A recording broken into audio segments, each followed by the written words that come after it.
Hello, health champions. If you're watching this today, you are probably insulin resistant because that's something that affects most of the world's population today. So we're going to talk about, in simple terms, what insulin resistance really is. And if you stay with me to the end and you really understand and apply these 10 secrets to reverse insulin resistance, then you won't have to be one of the victims. The biggest part about reversing insulin resistance is to understand what it is and what it is not. So first of all, it is the most common disease in the world. And it is also the disease that claims the most lives. Unfortunately, it is also one of the most poorly diagnosed, the most misunderstood, and the most mismanaged. But unlike what you will hear or read when you do a search into this topic, they say that it is not curable, it is not reversible, but that is a misunderstanding. And the hopeful thing is that if you understand what we're talking about today, it is also one of the most easily reversed conditions. If we do a Google search for insulin resistance, it's going to reveal the first problem, because right away they're going to talk about glucose, they're going to talk about glucose in the blood, and they'll explain that insulin resistance is when insulin doesn't work or we fail to respond to insulin and therefore blood glucose increases. And if you notice, all the focus is on blood glucose. But that's not what the condition starts with. That's not the first thing. That's the last thing. So what they're saying on this page is that insulin resistance leads to increased blood glucose. And that is absolutely true. I'm not disputing that in any way, but they are starting with the last step. They're focusing all about blood glucose. That's how they diagnose it. That's all they measure. That's all they treat. They're missing the bigger picture, and they get this backwards. Because if you're going to describe insulin resistance in one word, it would be, in my opinion, it would be overload.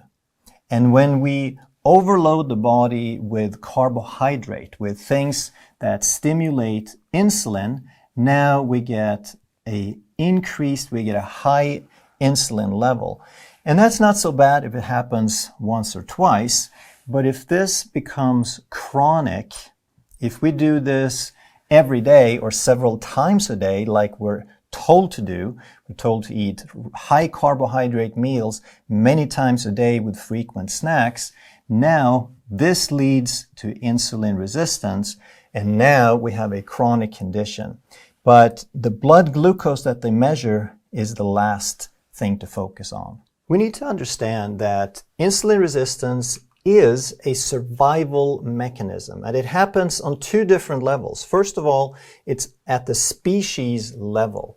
So if humans didn't have the ability to develop a little bit of insulin resistance, we wouldn't be as good at storing energy. So back when we were hunter-gatherers, when we had a lot to eat, maybe in the summer and not so much in the winter, it was a good thing to be a little insulin resistant, because that would allow us to overeat and to store the extra energy for future use. If we were a little extra padded with fat, we could survive the winter better.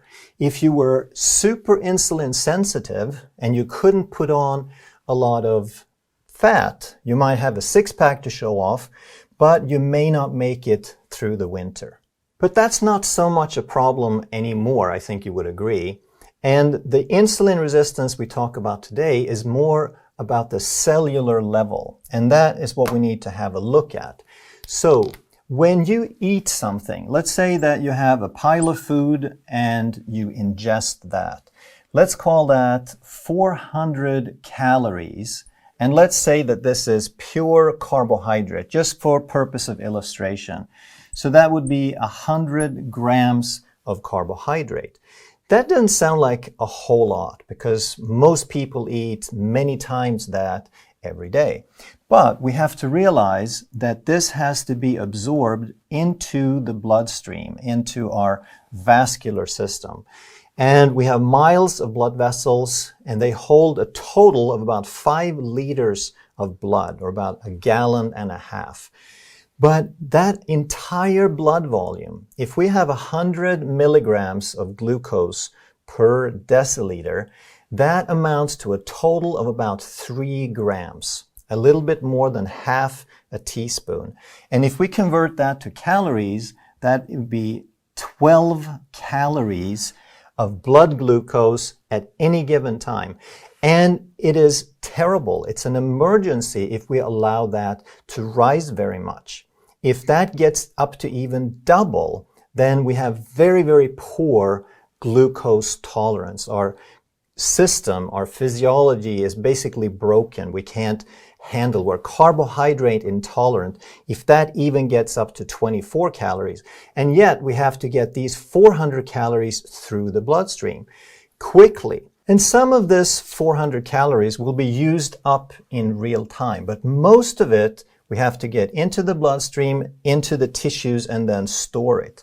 So we can store it in one of two ways. First way is that we store it as carbohydrates. So we basically take these glucose molecules and we chain them together into glycogen, and now we can store them in a type of container, if you will, and the muscles is one container and the liver is another container.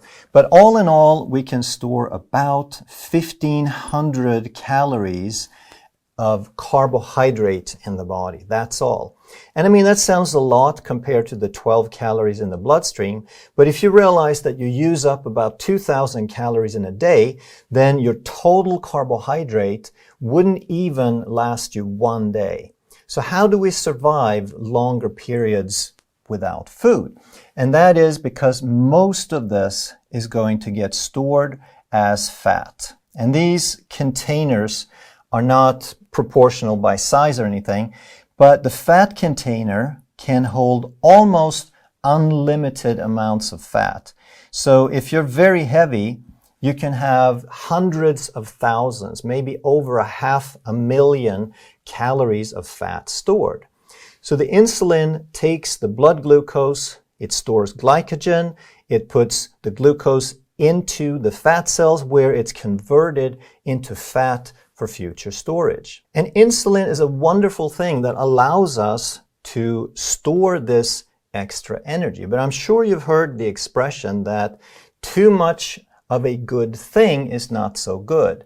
And what happens if this container starts filling up? If we eat a bunch of carbohydrate and we keep storing this because we're always in overfeeding mode, then pretty soon this container is going to fill up. And once it starts overflowing, once it's full, that cell says for survival purposes that I don't want any more. If you push more stuff into me, then I'm going to burst. And that is literally what happens eventually. But before that happens, this container starts leaking. It starts overflowing because we're just pushing too much into it. And it's the excess insulin that does that. And then the body starts to resist the action of insulin because it says, I'm too full. I don't want that insulin to push more stuff in me. But the body is desperate because it has to get that glucose out of the bloodstream because it's extremely toxic to the brain. You can get into a coma with too much blood sugar. So the body is desperate to get it out of the bloodstream, so it makes more and more and more insulin to fill up this container, and the container says, no, I've had enough. And this is how we develop insulin resistance. And this is where a lot of people get confused because they hear that this is primarily a fat cell that gets filled up, it starts leaking, and it starts signaling that it's insulin resistance, and this message spreads to other tissues. So it sort of signals a spreading tendency of insulin resistance in the body. So people erroneously think it's about the fat cell, therefore fat is the problem. But again, they get it backwards because it didn't start with the fat. It's not the fat that filled up the fat cell, it's the glucose that through the influence of insulin was converted into fat. So it's the high carbohydrate consumption. It is the high insulin level that stuffs that cell too full. So insulin resistance is not caused by fat. And this may be the biggest health problem we have today, that we have a fat phobia. And there's so much recent research that says that the more saturated fat you eat, the lower your insulin levels, the less insulin resistance, the longer you live, the less cardiovascular disease and the less inflammation you have. So it's exactly contrary to what we hear because we have a fat phobia. We have decided once and for all that fat's the bad guy, and then we kind of stop using our common sense and understanding how physiology works. But if it's not fat causing it, what is it primarily? And the number one answer is sugar. Because sugar is 50% glucose, which raises insulin. So starch and bread and rice, it's all glucose. But sugar is even worse because 50% glucose raises insulin. The other 50% is fructose. And fructose is very similar to alcohol in the sense that fructose and alcohol can only be processed through the liver. The vast majority has to go through the liver. And if we push all that volume, that's enough fuel for a whole body basically, but we push it through a 3-pound organ, then the cells of that organ are going to overflow very quickly. And it used to be that only alcoholics could get a fatty liver, but today there's an epidemic of fatty liver and type 2 diabetes in kids as young as teenagers or even younger than that. And for the most part, I'm sure it's not because they're alcoholics. It is because we feed them candy and cookies and soda. So sugar and alcohol are primarily responsible for causing fatty liver and insulin resistance. But there's also a lot of talk about carbohydrate and starch. And why is that? Because once you have started to become insulin resistant and your insulin levels are high and you feed your body starch, now that starch turns into glucose and you're going to perpetuate, you're going to constantly drive that insulin level higher and higher and higher. And to the extent that the body was ever able or wanting to clean out and burn through that fat, there's no possibility of doing that with chronically high insulin levels. So sugar and alcohol causes most of the problem, but starches and carbs contribute to it and perpetuate it. Insulin resistance is also not a mystery. And I understand why the American Diabetes Association would post an article like this and say that exactly why a person fails to respond properly is still a mystery. But this is more of a perspective that they are used to science and logic. They want to pin it down on a single mechanism that can define once and for all, there it is. But if we step back a little bit and use some common sense and have a different perspective on the body, and we recognize that the body is infinitely intelligent. It is as smart as anything on the planet gets. It's way, way, way smarter than we are or will ever be. It is perfect. It is incapable of making mistakes. The only thing the body knows is to follow the laws of physiology, to follow the laws of nature. So if we analyze the statement a little bit and we look at these two words, properly and mystery, and we understand that physiology is as perfect as gravity, it is a law of nature, then it is no way, there is no possibility for the body to act improperly, right? It only knows how to do things one way.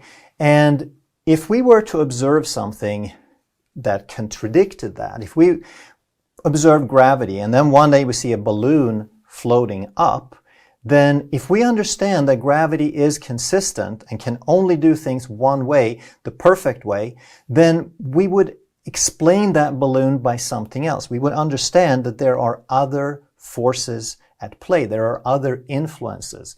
Just like we would look at the body and say, I wonder why this cell is behaving that way. And if we know that it can only behave perfectly, then we have to come up with another explanation and say, maybe we are doing something that the body isn't equipped to tolerate. The body only knows how to adapt. If we push it, it's going to adapt. If we leave it alone, it's going to return to balance.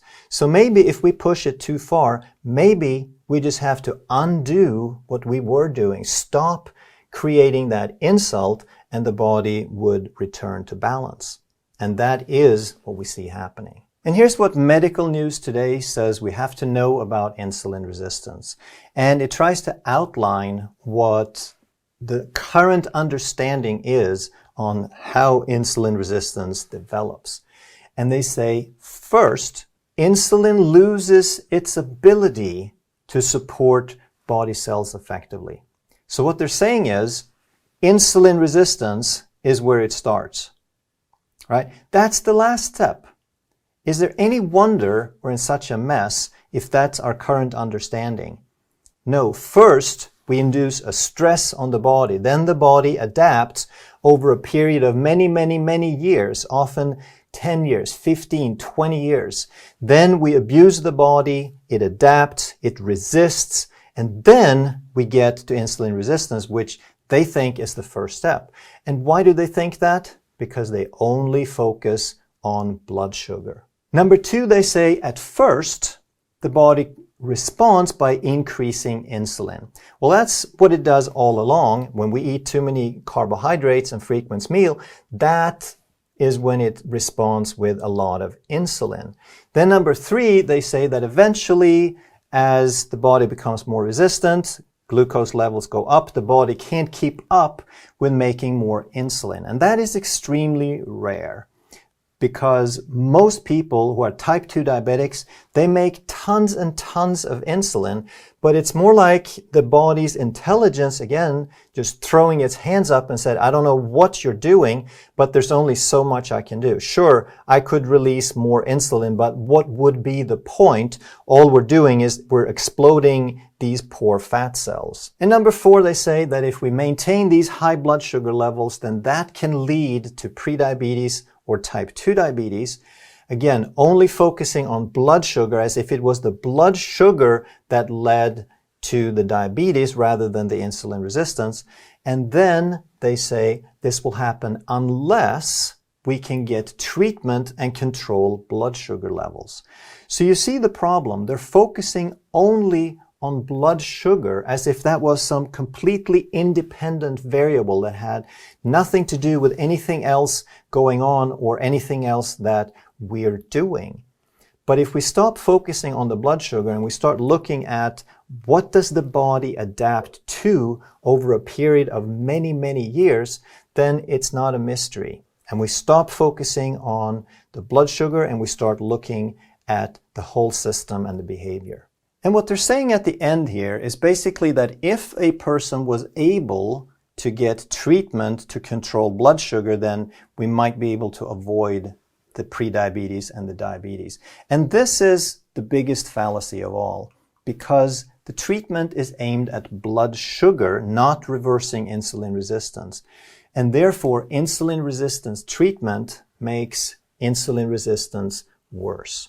Now, at first, it's not so bad. It's not my favorite solution, but they give you metformin. And what this does is it helps the tissues become a little more insulin sensitive. So it helps bring some of the glucose down without increasing so much insulin.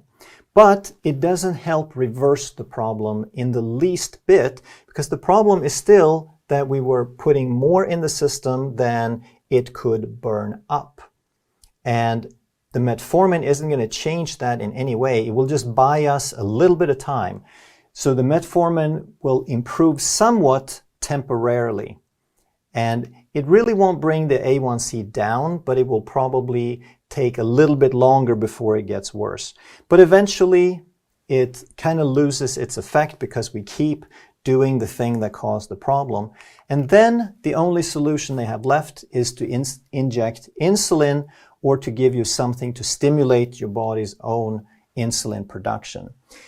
And what's the problem with that? Well, the problem is that we were already doing something to create chronically high insulin levels. So if you take a fasting insulin test, then a healthy level for someone who's very insulin sensitive, ideally insulin sensitive, is somewhere between 2 and 5. And before they get to that point where they give them additional insulin, their insulin levels are already at around 25 to 30. So they're basically 8 to 10 times higher than a healthy level. These people are not short on insulin. They have too much. They have way too much. And what happens now when we give them more? We are making the problem worse because we're giving them more of the thing that created the problem in the first place.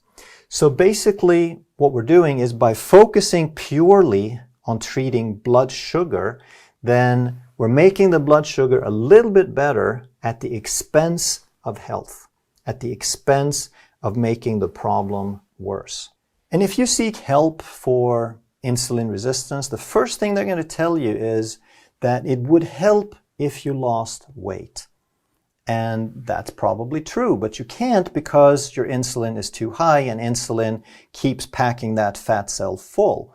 And now when they give you insulin, when they inject insulin or give you something to stimulate more insulin, they are automatically and every time making you gain weight. So the treatment does the opposite of what they tell you would help to get healthy. As a result, you will most likely die sooner because this treatment of increasing insulin resistance and metabolic syndrome is going to increase 2 to 3-fold the rate of cardiovascular disease and stroke and Alzheimer's and high blood pressure and so on. If you enjoyed this video, you're going to love that one. And if you truly want to master health by understanding how the body really works, make sure you subscribe, hit that bell, and turn on all the notifications so you never miss a life-saving video.